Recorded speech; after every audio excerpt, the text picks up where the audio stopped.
अस्सलाम वालेकुम। अच्छा, अब हम जो चैप्टर स्टार्ट करने लगे हैं that is death and related issues. थोड़ा सा मुश्किल चैप्टर है ये, लेकिन आपने परेशान नहीं होना है, इंशाल्लाह बहुत अच्छे से करेंगे हम लोग। सबसे पहले जैसे मैंने पहले बता दिया कि हम टेबल्स करेंगे, तो टेबल जो हमारे पास है वो 12.1 आ जाता है। इसमें हमने moods of time, cause of time और मैकेनिज़्म और मैनर, ठीक है। अच्छा, मूड हमारे पास 3 ही होते हैं। मूड 3 होते हैं, या तो हमारा सीएनएस काम करना छोड़ दे, या सीवीएस काम करना, या हमारा रेस्पिरेटरी सिस्टम। तो एस्फेक्सिया हम कहेंगे कि रेस्पिरेशन की स्टॉपेज होगी, सिंकोपी कहेंगे अगर सर्कुलेशन की, और कोमा कहेंगे अगर इनर्वेशन की यानी सीएनएस की। तो कोमा सी से आप याद कर सकते हो, वैसे भी कोमा याद रहेगा आराम से, सीएनएस, ठीक है। और ये जो एस्फेक्सिया है ये रेस्पिरेशन से रिलेटेड है, इस पर तो पूरा एक टॉपिक भी पढ़ेंगे ना हम एस्फेक्सिया का। और सिंकोपी जो है वो सर्कुलेशन से रिलेटेड है। अच्छा, डाइंग के जो कॉज होते हैं, वजह क्या हो सकती है? वजह यही होती है किसी को कोई बीमारी थी तो उसकी डेथ हो गई, किसी को इंजरी हो गई थी उसकी डेथ हो गई, किसी को इंटॉक्सिकेशन थी, कोई पॉइजनस मटेरियल था उसकी डेथ हो गई। कॉज यही होते हैं, ठीक है। मैकेनिज़्म ऑफ टाइम, मैकेनिज़्म क्या होता है कि या तो फिजियोलॉजिकली कोई मैकेनिज़्म चलता है या बायोकेमिस्ट्री का चलता है, ठीक है। वैसे मैकेनिज़्म ऐसा इंपॉर्टेंट नहीं है, important mood off time, cause of time और उसके बाद मैनर। मैनर जो होता है ना, वो नेचुरल होती है डेथ या अननेचुरल। नेचुरल कोई डिजीज़ वगैरह होती है, अननेचुरल में क्या होता है हमारे पास एक्सीडेंटल, होमिसाइडल या सुसाइडल, ठीक है। अच्छा, उसके बाद आ जाता है ये वाला टेबल। इसमें बताया है कि टिश्यू वेएबल कितनी देर रहता है, मतलब डेथ के बाद जब बंदे की डेथ हो गई है तो उसके जो टिश्यूज़ हैं वो कुछ देर के लिए ज़िंदा रहते हैं, उन टिश्यूज़ को हम ट्रांसप्लांट कर सकते हैं। अब वो कितनी कितनी देर तक, जो नर्वस टिश्यू है वो फ्यू मिनट, सिर्फ फ्यू मिनट तक रहता है, क्योंकि फिर उसको ब्लड सप्लाई रुक जाती है तो उसकी डेथ हो जाती है। मस्कुलर टिश्यू 6 आवर तक, कोर्निया 6 आवर तक और स्किन 12 आवर तक। स्किन सबसे ज़्यादा, स्किन 12 आवर तक, कोर्निया और मस्कुलर टिश्यू 6 आवर्स तक, ठीक हो गया। नेक्स्ट, अच्छा, नेक्स्ट मैं आपको ये टेबल करवाने लगी हूँ और नो डाउट ये बहुत इंपॉर्टेंट टेबल है, ठीक है। रिगर मोटिस और कैडावरिक स्पाज्म का difference. Rigor mortis postmortem phenomena है, डेथ के बाद होता है। कैडावरिक स्पाज्म एंटीमार्टम है। रिगर मोटिस में वॉलेंट्री मसल्स में भी होता है, ये इनवॉलेंट्री मसल्स में भी होता है, लेकिन जो कैडावरिक स्पाज्म है ये सिर्फ वॉलेंट्री मसल्स में होता है। रिगर मोटिस होल बॉडी के मसल्स इफेक्ट होंगे, कैडावरिक स्पाज्म सिर्फ उन मसल्स में होता है जो कि डेथ के टाइम जो है वो यूज़ किए जा रहे थे, ठीक है, सिर्फ ग्रुप ऑफ मसल्स में होता है। अच्छा, जो रिगर मोटिस इसका स्पेसिफिक पैटर्न होता है, ठीक है, कि हमारे पास डेवलपमेंट का, और कैडावरिक स्पैज़म का कोई पैटर्न नहीं होता स्पेसिफिक, ये इंस्टेंटेनियसली बस डिवेलप हो जाता है, ठीक है। अच्छा, उसके बाद रिगर मोटिस तकरीबन ऑल डेथ्स में होता है, ठीक है, हर डेड बॉडी में होता है। और ये जो कैडावरिक स्पैज़म है वो सिर्फ सडन डेथ में होता है, ठीक है, सडन डेथ में होता है ये सिर्फ। और उसके बाद rigor mortis moderate forces required to break the rigidity, तो थोड़ी सी ज़्यादा फोर्स लगाएं तो हम इसको ब्रेक कर सकते हैं, लेकिन cadaveric spasm very hard to break.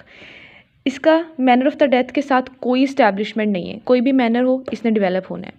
और ये जो है ये हमारी हेल्प करता है manner of the death establish करने में, डिटरमाइन करने में, ठीक है।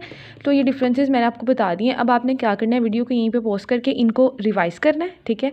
फिर आपने वीडियो रिवाइंड करके दोबारा से सुनने हैं, अगर आपको इनमें से कोई भूल रहा है तो आपने इनको इस तरह से याद कर लेना है। आगे चलें। अच्छा, डीकम्पोजिशन का जो ऑर्डर, अब डीकम्पोजिशन क्या होनी है, चेंजेस आफ्टर डेथ हम डिटेल में पढ़ेंगे।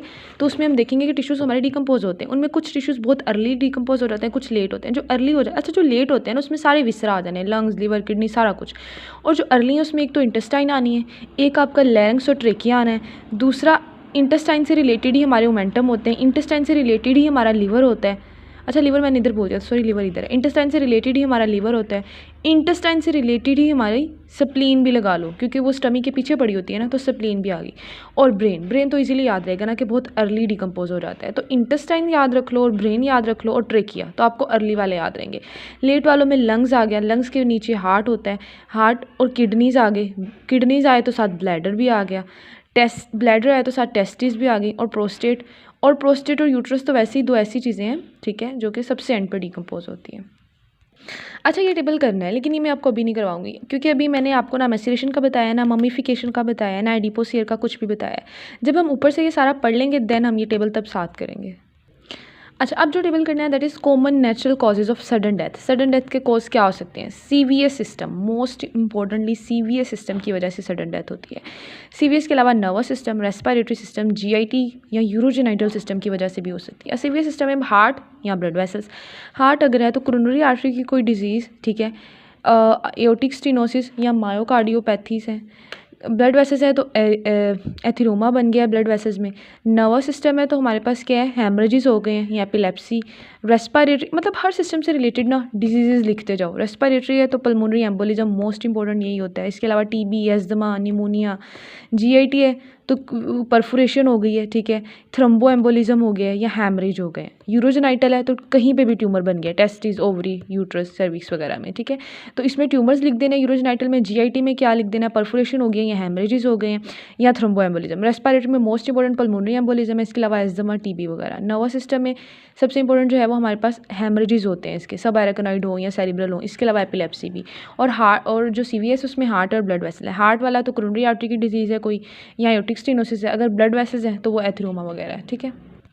अच्छा, टेबल्स हमने कर लिए हैं सारे। अब हम करते हैं इसको स्टार्ट। थानाटोलॉजी क्या होती है, जल्दी जल्दी करवाऊंगी मैं, ठीक है। थानाटोलॉजी क्या होती है, scientific study of phenomena of death. Death किस तरह से होती है, डेथ के बाद क्या होता है, सबको स्टडी करें, उसको हम थानाटोलॉजी कहते हैं। ट्राइपॉड ऑफ लाइफ के 3 सिस्टम है जिनके चलने की वजह से हमारी ज़िंदगी कायम है। इनमें से कोई एक रुक गया तो ज़िंदगी खत्म। Central nervous system, respiratory system, cardiovascular system, इन तीनों को हम कहते हैं ट्राइपॉड सिस्टम।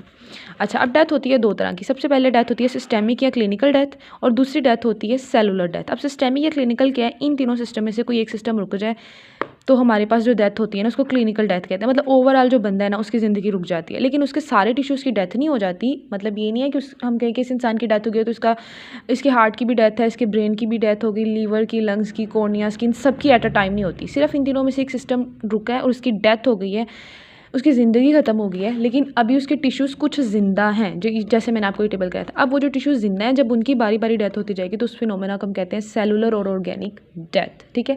और ये डेथ क्यों होती है, जब आप खुद देखो इनमें से कोई एक सिस्टम रुका है, बाकी दोनों को उसने मतलब एक रुके ना, बाकी दोनों खुद ब खुद रुक जाते हैं। तो एट द एंड क्या होता है, टिश्यूज़ को ब्लड सप्लाई रुक जाती है, ऑक्सीजन सप्लाई रुक जाती है, तो इस वजह से फिर टिश्यूज़ की डेथ होना शुरू हो जाती है। और ये बहुत इंपॉर्टेंट फिनोमेना कि हमें पता हो कि सेलुलर डेथ बाद में होती है, क्योंकि हम इन टिश्यूज़ को फिर ट्रांसप्लांट के लिए यूज़ कर सकते हैं ना। अगर कोई जैसे डोनेट कर देते हैं जैसे, तो फिर वो उनकी डेथ के बाद उनके टिश्यूज़ को ट्रांसप्लांट किया जा सकता है। अब सस्पेंडेड एनिमेशन क्या है, सस्पेंडेड एनिमेशन ये होता है कि इंसान जिंदा है लेकिन उसने अपने मेटाबॉलिज्म को इतनी कम कर लिया, इतने लो लेवल तक कर लिया है कि उसको ज़िंदा रहने के लिए जितनी चीज़ें ऑक्सीजन ज़रूरत है उतनी उसे मिल रही है। लेकिन अगर उसको चेक करें क्लिनिकली तो हमें लगेगा कि इसका कुछ भी नहीं चल रहा, ना इसका हार्ट बीट चल रही है, ना इसकी पल्स चल रही है। क्लिनिकली हम उसको परसेप्ट नहीं कर सकते, क्लिनिकली परसेप्शन नहीं हो पा रही होती मेटाबॉलिज्म, लेकिन मेटाबॉलिज्म चल रहा होता है इतना सा कि वो जिंदा रहे, ठीक है। सस्पेंडेड एनिमेशन इसको अपेरेंट डेथ भी कहते हैं, ठीक है।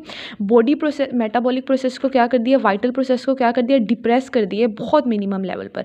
ये जो डिप्रेस किया ये लाइफ के साथ तो कंपैटिबल है लेकिन क्लिनिकली परसेप्टिबल नहीं है, ठीक है। अच्छा, अब ये कब होता है, सस्पेंडेड एनिमेशन वॉलेंट्री भी हो जाती है और इनवॉलेंट्री। वॉलेंट्री ह्यूमन बींग्स कर सकते हैं, स्पेशली कब करते हैं, जब जो सेंट्स होते हैं, ठीक है। इनवॉलेंट्री कब होता है, अगर इलेक्ट्रोक्यूशन की वजह से, ड्राउनिंग की वजह से, हाइपोथर्मिया की वजह से डेथ हुई हो, ठीक है। अच्छा, ये ऐसा कोई इंपॉर्टेंट नहीं है, वैसे देख लेना। मुलर ने कहा था कि डाइंग जो है वो एक प्रोसेस है, कोई टाइम का मोमेंट नहीं है। अच्छा जी, उसके बाद पोस्टमार्टम फिनोमेना, उसके बाद हमने ये करना है। पोस्टमार्टम फिनोमेना क्या होते हैं, वो सारे चेंजेस जो डेथ के बाद आते हैं, ठीक है, उनको हम कहते हैं पोस्टमार्टम फिनोमेना। ये कम्बिनेशन होते हैं मल्टीपल एक्शंस का, इसमें डिके होती है, डिकम्पोजिशन होती है, रोटिंग होती है, ठीक है। डेड बॉडी पे ये सारा कुछ हो रहा होता है। फिजिकली भी चेंजेस आ रहे होते हैं और केमिकली भी चेंजेस आ रहे होते हैं, ठीक है। उनको हम सबको मिला के कहते हैं पोस्टमार्टम फिनोमेना। अच्छा, these changes have no order of onset and rate of progression till its completion, which can be utilized to approximate time since death. No नहीं आना था, एन आना था। दीज चेंजेस हैव ऑर्डर, इनमें एक order है। कुछ चेंजेस है जो फ़ौरन आएंगे, कुछ थोड़ी देर बाद आएंगे, कुछ बहुत ज़्यादा देर बाद आएंगे। तो इनकी प्रोग्रेशन के हिसाब से हम टाइम सिंस डेथ मेजर कर सकते हैं। मतलब अगर किसी में वो वाले चेंजेस आ रहे हैं जैसे रिगर मोटिस वगैरह, तो हमें लगेगा इसकी डेथ को भी कुछ देर ही हुई है। लेकिन अगर किसी की बॉडी की पोट्रीफिकेशन हो गया, ममीफिकेशन हो गया, तो हमें पता चलेगा बहुत देर हो गई है डेथ को। तो ये जो चेंजेस आते हैं ना डेथ के बाद, ये हमें टाइम सिंस डेथ मेजर करने में हेल्प आउट करते हैं। अब हम देखते हैं कि वो कौन से चेंजेस हैं। हमने ओवरऑल सारे पोस्टमार्टम फिनोमिनास को ना डिवाइड किया है। इनमें से कुछ होते हैं जो इमीडिएट आते हैं, कुछ होते हैं जो अर्ली हैं, कुछ लेट और कुछ वेरी लेट हैं। हम वन बाय वन इन सबको देखेंगे।